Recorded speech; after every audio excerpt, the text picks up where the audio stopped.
Well, today we have a unit on a roof. It's about 40 degrees today. It's not too bad. Feels good actually. This particular unit had a problem. It wasn't starting up at all. It's two glass door coolers, beer coolers. And I came up on the roof and you can see that kind of white spot right there. There was a time clock there. It was a Grasslin time clock. I don't know if we can see this, but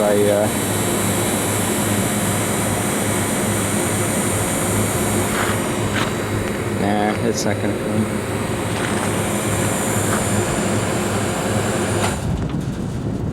There's a Grasslin time clock in there, and the clock, the contact in it was just shot.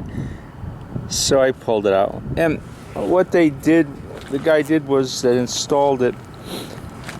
He took the main wires, coming in, L1 and L2, that were supposed to go to the top of the contactor. Instead, he ran it to the time clock, through the time clock, out of the time clock, and into the contactor, which it's not the right way to do it. So what I'm going to do today is install a new Paragon time clock. I've got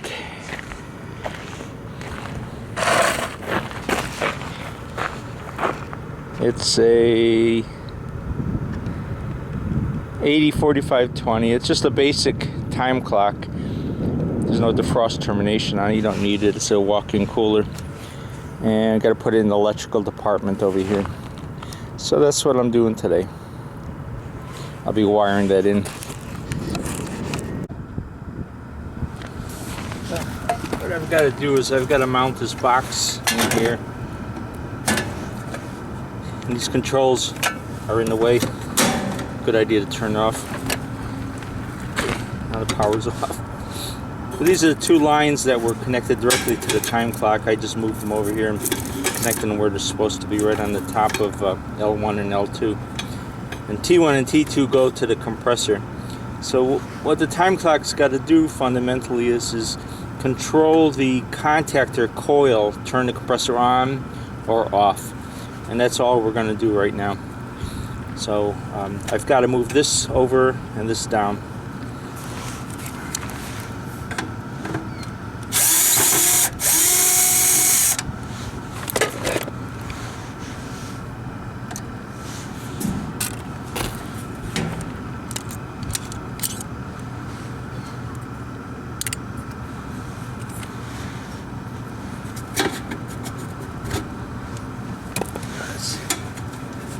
We have a hole for it already.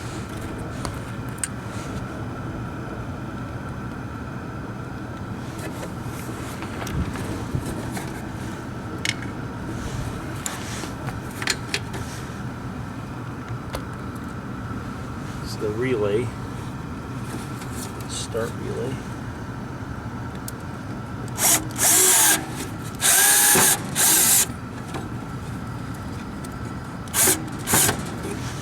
Want it down snug, you don't want it vibrating. Okay, that's plenty of room. Now this has to go over. And I'll be drilling holes for this one.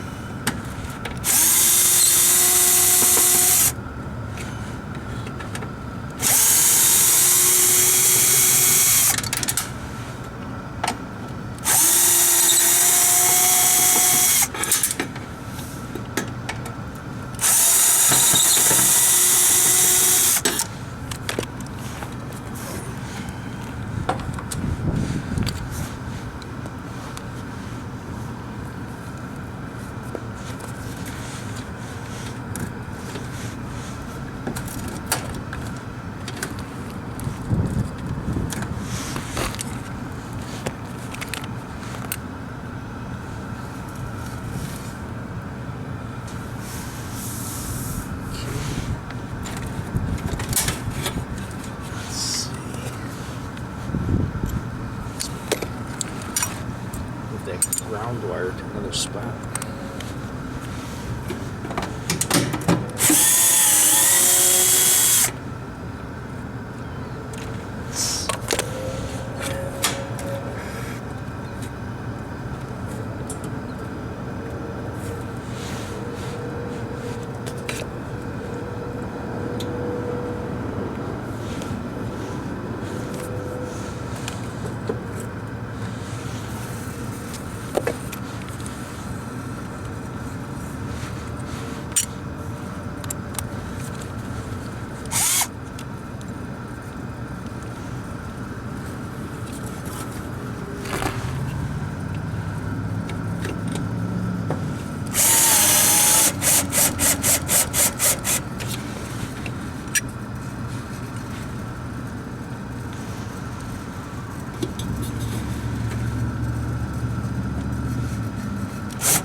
Yeah, it looks like that'll work.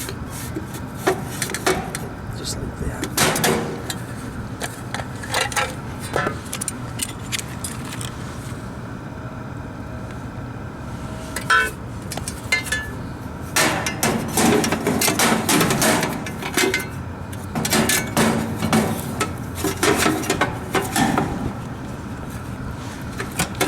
They make special brackets for the time clocks for mounting in boxes like this, but my supply houses just don't carry them. And this works fine. It's not going to go anywhere. Alright, screw it.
Okay, vibration's not gonna be a problem. The wires are good. I can put that right back, same spot actually, the ground wire.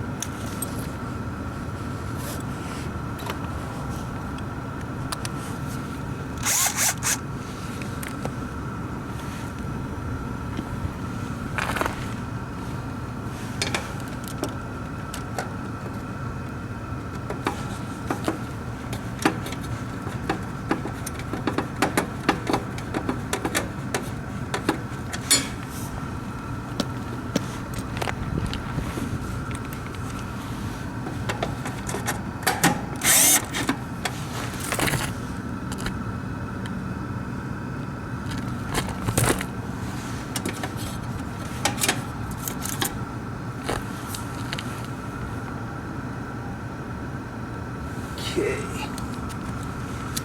now this is just a standard time clock. We don't have a solenoid over here for defrost termination. It just normally open, normally closed. And what we're going to use is the normally closed circuit. Yeah, number 4 is the control circuit on it. Let me see. Yeah.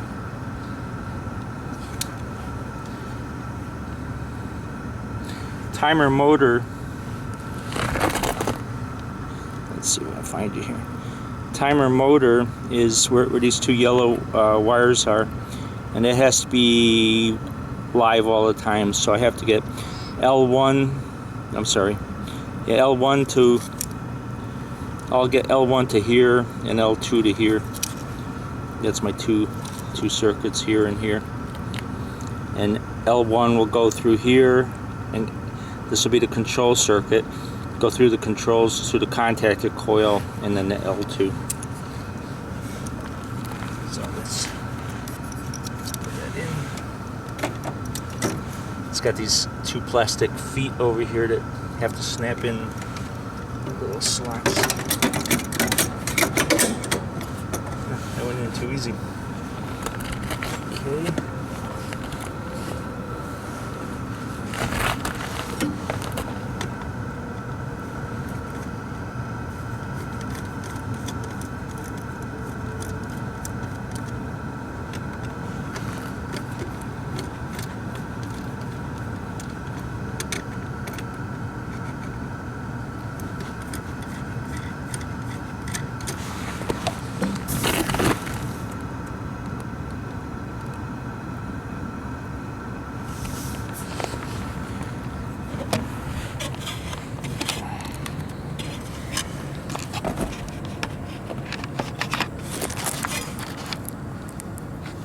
Okay, on this we have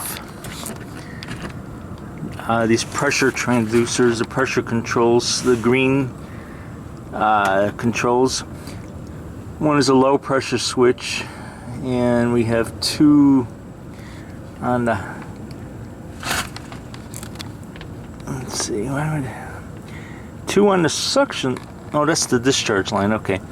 Two on the hot gas discharge line, and the one on the compressor standing by itself there is a low pressure control. So why are there two on the high side? Oh, one might be the fan control, is what it is. That's probably what it is for the fan. Turn the fans on and off.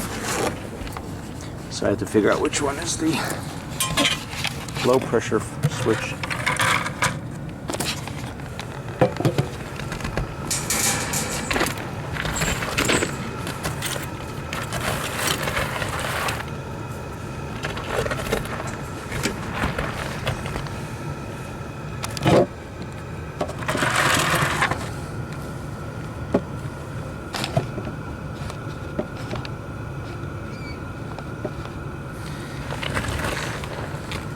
Okay, let's see.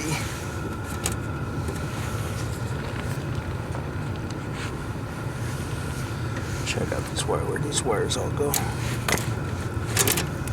Okay, we have, this is an L1. The red wire is L1 and the black wire is L2.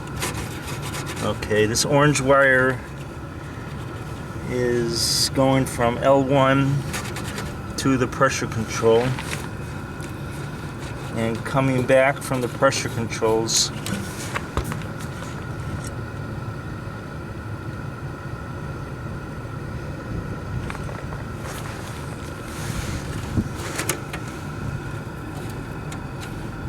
okay, the yellow wire here, that's the fan.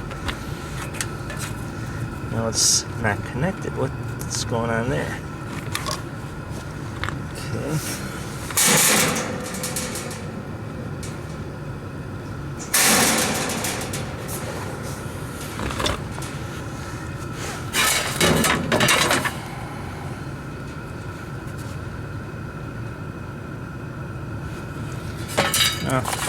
They're not using the fan cycle switch. Huh. I think I'm going to hook that up. So you want that in the winter time. The fan cycle switch is for the maintain head pressure. On this, in the winter time, the compressor's running, the head pressure get real low with the fans running. So low that you're not getting enough liquid pressure going to the expansion valves, and you spray very poorly through the valves. You get poor pressure drops, and by cycling the condenser fan on and off, the pressure is maintained up where it's supposed to be. I'll work on that in a minute, but let's see. We got this. It's the wire coming back. So what I want to do is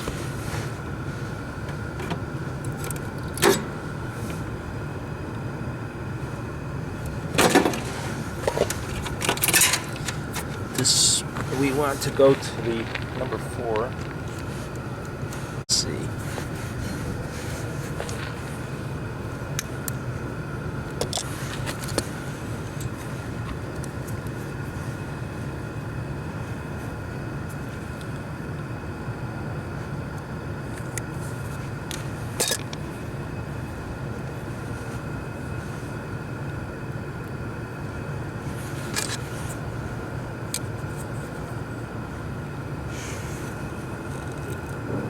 Crimp it good and tight. I saw one of these the other day at the supply house. It just snapped. The guy who was using it, I know the fella, he was apparently tightening it down, and it was weak. The metal was weak, and it just snapped right off, right there.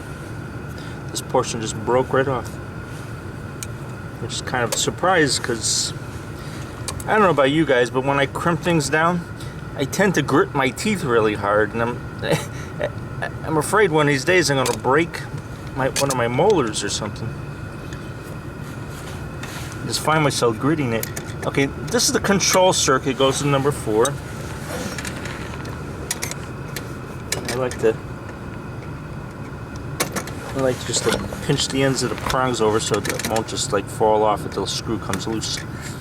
It's just a habitual thing that I've done for a long time.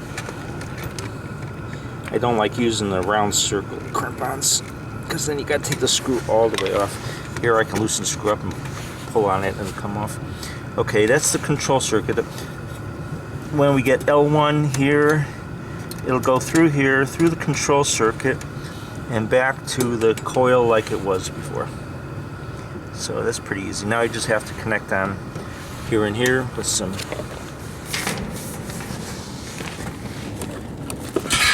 water I brought up. This was a nice spool, but you drop these spools, the plastic spools, and the plastic breaks off, so you end up with a wire tie on it and a ball. Otherwise it gets everywheres.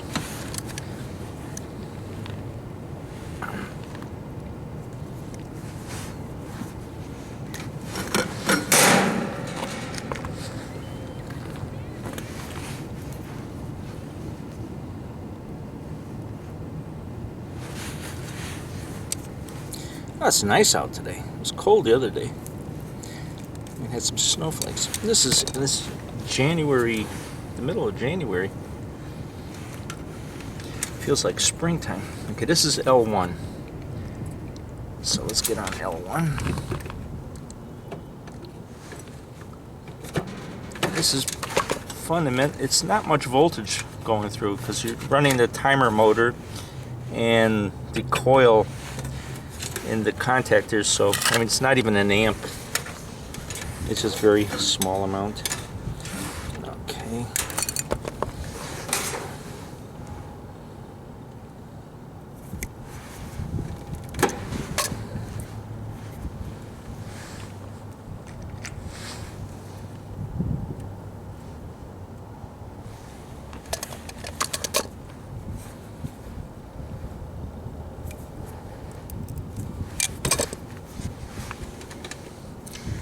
And this is L1.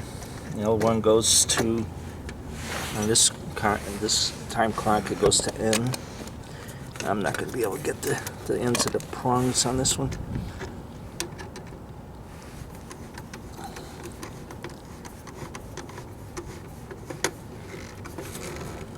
Okay. Good and tight. Now all I have to do to feed the timer motor is get to L2.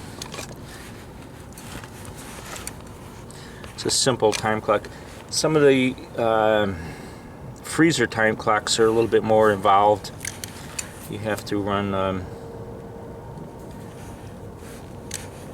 defrost termination functions, and the fans will run off the time clock. This is just a simple off cycle pretty much. I could have used a simple off cycle time clock, but I don't. Like the Paragon makes one, it's a 4001, I think it is, 4020. 4001, I think it is, yeah. And the problem with that is you have pins to adjust your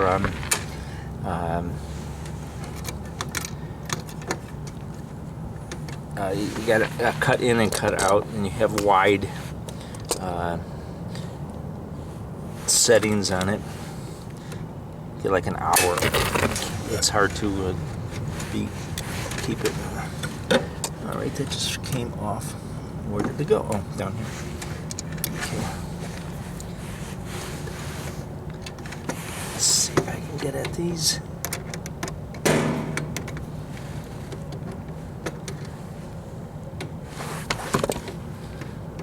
Man, it's not long enough to pinch over.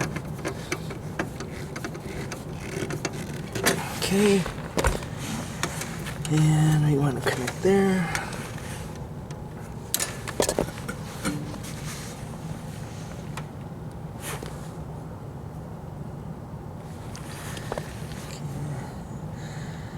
Let's see.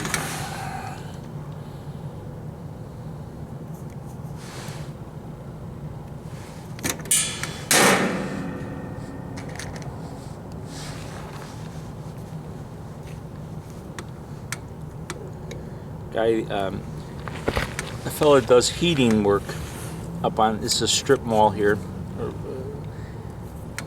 a number of stores. Guy does heating work, works on the air conditioning, heating units on this, all the way down this roof for the landlord. He doesn't do refrigeration work, so these people asked him to fix this for him, and so he gave them my phone number, which was nice. And I'll give him heating calls because I don't do heating work.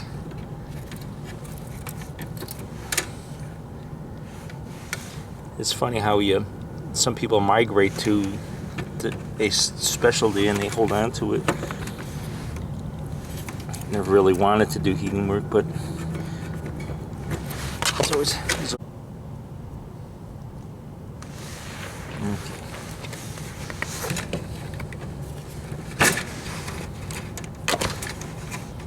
okay, this red wire is the low pressure switch.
And yeah.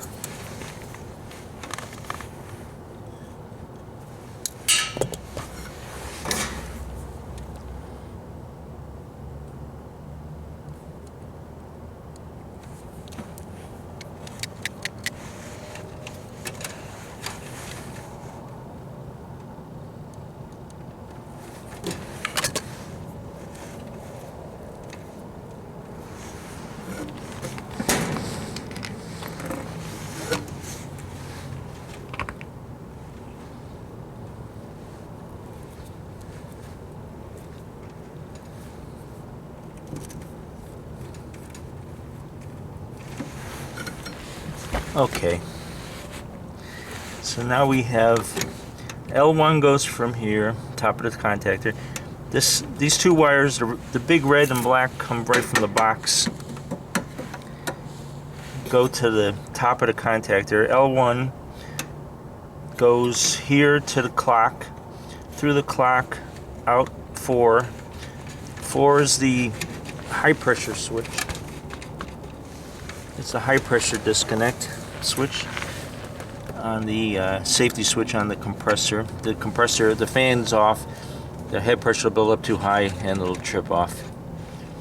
And it'll come out of the high pressure switch here, then the red wire here goes to the low pressure switch, and then it comes out of the low pressure switch back here and goes to the contactor coil, and this is L1 here, and this is L2. This is the other side of the contactor coil.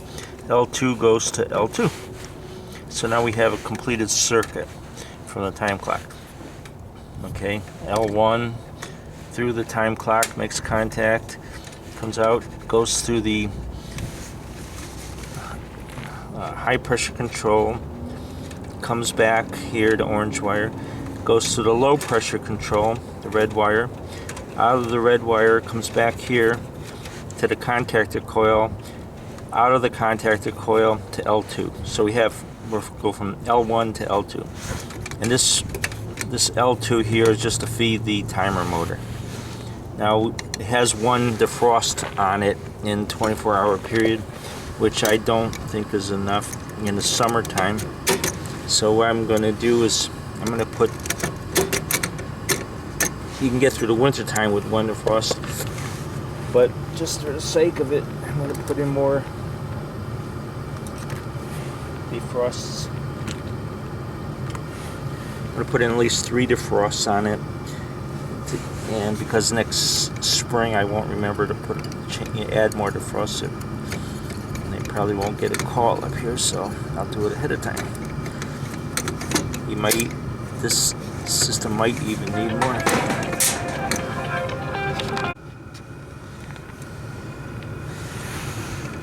Okay, I've got 3 defrosts in it, and they're for 40 minutes, and that should be more than enough. I could probably get by with 30 minutes. I'm gonna frost up. I'll add more. This is a cooler, not a freezer. And now I want to hook up the fan wire. So let's find the fan wire. Okay, those are black. So okay, these are the fan wires.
See what they suggest. Fan cycle switch.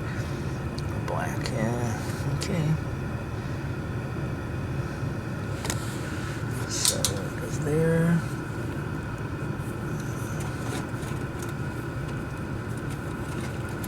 Okay.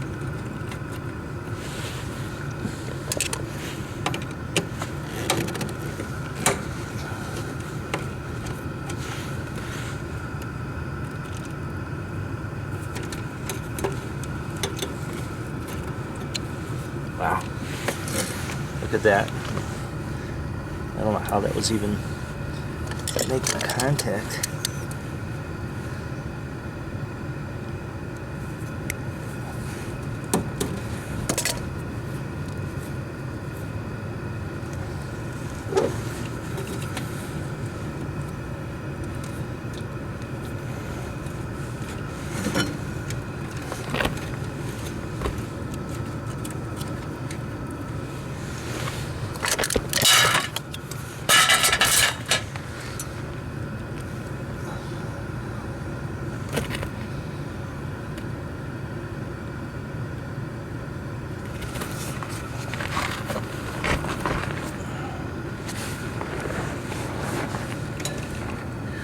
Where's that wire at? Okay. Guess we're going to cycle one fan off instead of both. Diagram calls for both of them. How about that? Okay, well, we might have to actually. So let's see.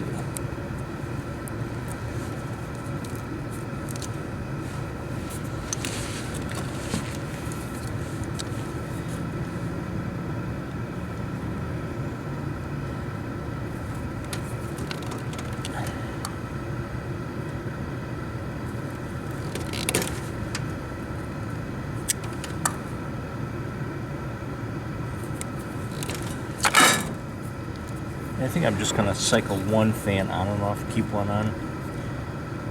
It's been like it hasn't had any cycling for a long time, so I'm just gonna do it that.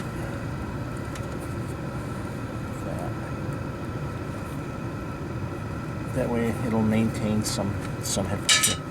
If it does get too cold, we have a problem with it, then I'll move the wire over. But it seems to have been functioning.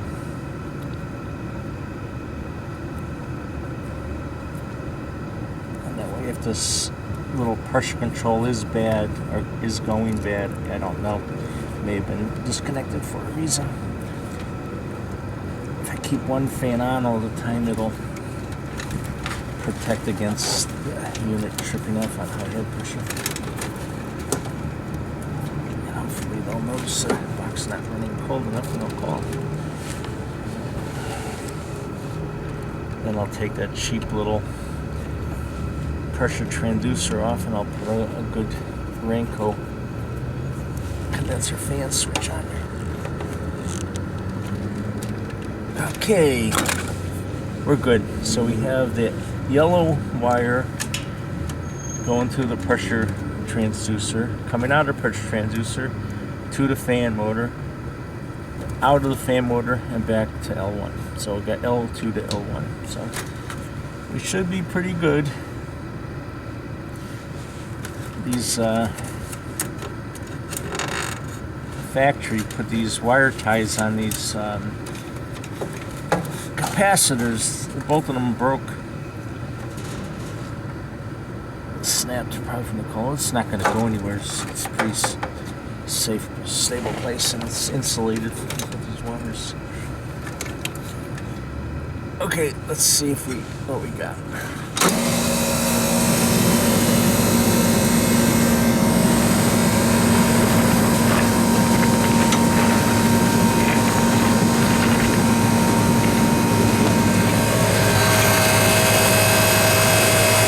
Okay, we got one fan off, one fan on.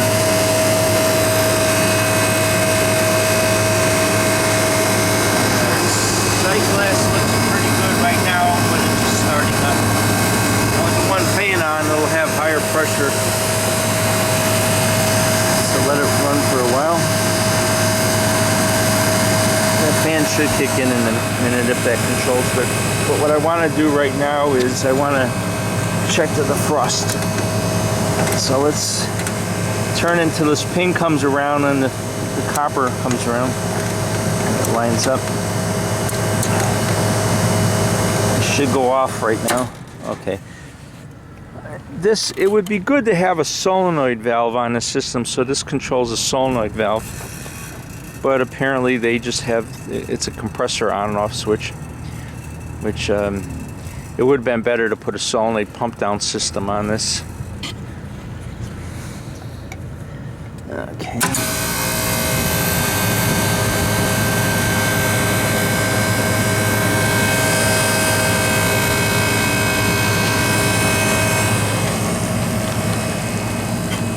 Okay guys, that was an easy one. Just standard hookup of the time clock and replace it was a Grasslin is what brand that was in there, one of those electronic ones. They seem to have come on the market and they're not really getting that popular. But well, that's it today from Avon, Ohio. Later.